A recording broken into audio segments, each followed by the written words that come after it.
नमस्कार दोस्तों, ब्लडी सत्य के आज के इस एपिसोड में आप सभी लोगों को एक ऐसे त्योहार के बारे में पता चलेगा जिस त्योहार में बड़े से बड़े जुर्म करना, किसी का भी कत्ल कर देना, किसी भी तरह का अपराध कर देना यूं माफ कर दिया जाता था। सही सुना आप लोगों ने। जिन लोगों ने हॉलीवुड की एक फेमस फिल्म द पर्च देखे होंगे उन सभी लोगों को इस त्योहार के बारे में जरूर बेशक बहुत अच्छी तरह से पता होगा। दरअसल आज से कई हजारों साल पहले रोमन साम्राज्य के अंदर एक सटरनालिया नाम का त्योहार बनाया जाता था।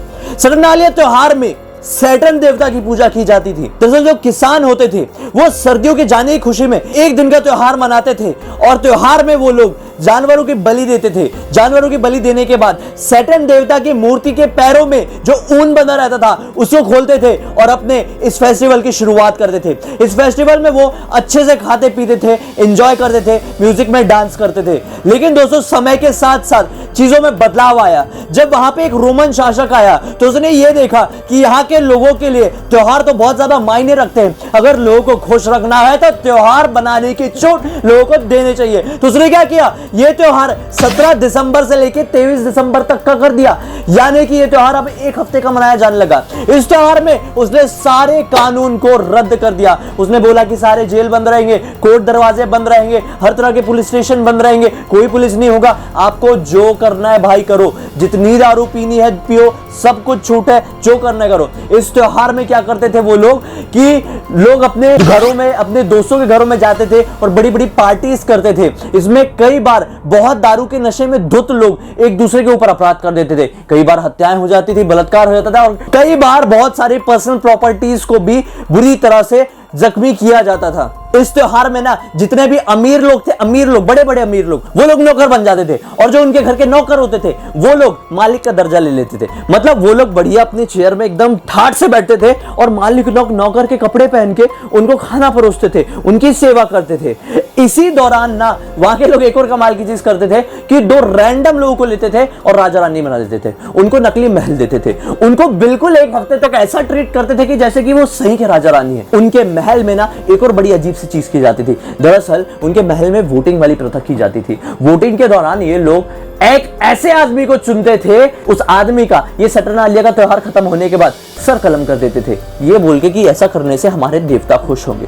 दरअसल समय के साथ साथ ये चीजों में और ज्यादा बदलाव आया। लोग इस चीज को ये समझने लगे कि ये त्योहार तो अपराध करने के लिए होता है। तो इसी वजह से इस त्योहार के अंतर्गत कुछ सालों बाद लोगों ने क्या करना शुरू कर दिया कि अपने जितने भी दुश्मन होते थे, जितने भी कर्जदार लोग होते थे या फिर जितने भी तकलीफ पहुंचाने वाले लोग होते थे, उनके घर जाते थे और उनकी हत्या कर देते थे या फिर उनके घर से भारी पैसा चोरी कर लेते थे या फिर उनके पर्सनल प्रॉपर्टी को हत्या लेते थे। क्योंकि ये समय में तो कोई कानून होता नहीं था, कोई अदालत होती नहीं थी, तो वो लोग आतंक मचा के रख देते थे। अब इस चीज में सिर्फ नॉर्मल लोग नहीं बल्कि बड़े बड़े ऑफिसर्स भी हिस्सा लेते थे, क्योंकि उनका तो ऐसा था ना यार, हम तो कुछ भी कर सकते, हम तो किसी भी तरह का अपराध कर सकते थे। लोग नशे में धुत होकर सड़क में निकल जाते थे, लिटरली इतनी गंदी गंदी हरकत करते थे।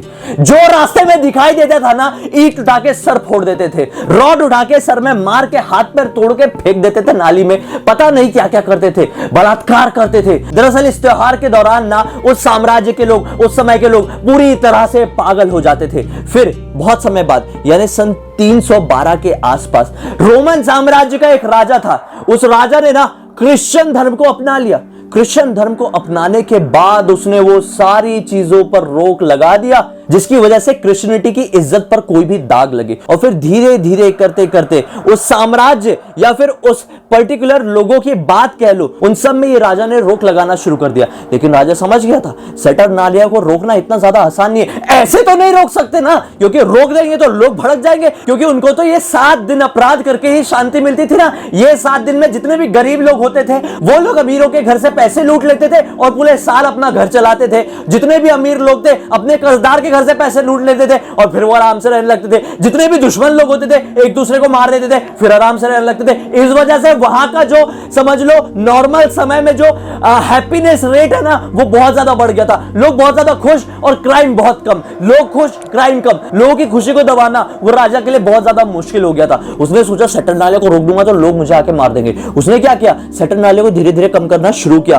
और फिर सन 400 के बाद थोड़े ही समय बाद उस राजा ने क्या किया कि क्रिसमस का त्योहार बना दिया। यानी कि जो 17 दिसंबर से लेकर 23 दिसंबर तक सैटरनालिया मनाया जाता था, दीपर्ज बनाया जाता था, उसने उसमें रोक लगा कि 25 दिसंबर को क्रिश्चियनिटी का एक बहुत बड़ा त्योहार यानी कि क्रिसमस का ऐलान कर दिया। क्रिसमस में लोगों के घरों में जो हरे पेड़ लगाते हैं, लाइटिंग्स लगाते हैं, एक दूसरे से गिफ्ट एक्सचेंज करते हैं, माना जाता है कि सैटरनालिया से ही ये अडॉप्ट किया गया है। दोस्तों, इसके बाद धीरे धीरे करके दुनिया बदली, कानून बदला और सैटरनालिया को पूरी तरह से कंप्लीटली बंद कर दिया गया। अगर आप लोग भी सैटरनालिया के त्योहार को पूरी तरह से समझना चाहते हैं, विजुअली देखना चाहते हैं, एक्सपीरियंस करना चाहते हैं ना यार कि कैसा कुछ होता रहा होगा, तो द पर्ज फिल्म जरूर देखना। अमेज़न प्राइम में हिंदी में मिल जाएगी, वेब सीरीज भी है, फिल्म भी है। एक बार जाके देखो, मजा आ जाएगा। मतलब ऐसे लोगों के लिए तो बहुत कमाल की फिल्म होगी जो लोगों को ना ऐसी है, मतलब हॉरर टाइप की चीजें देखना पसंद है। हॉरर नहीं है लेकिन दिल दहला देने वाली है, जैसे मेरे वीडियो होते हैं। और इस वीडियो को अब तक देख लिए हैं, अगर आपका भी दिल थोड़ा सा दहला है तो इस वीडियो को लाइक करके, चैनल को सब्सक्राइब करके, बेल आइकन को दबा के ऑल के ऑप्शन में क्लिक करना। अगर मुझे पहली बार देख रहे हैं, पहले से जानते तो लाइक करना तो फर्ज बनता है। इंस्टाग्राम के लिंक इस वीडियो के डिस्क्रिप्शन बॉक्स में क्लिक करके डायरेक्टली वहां पर आ जाना। और साथ ही साथ मन में कोई भी सुझाव है तो कमेंट सेक्शन में जरूर बताना। हम कल फिर से मिलते हैं, तब तक के लिए बहुत बहुत धन्यवाद। आपका दिन शुभ हो।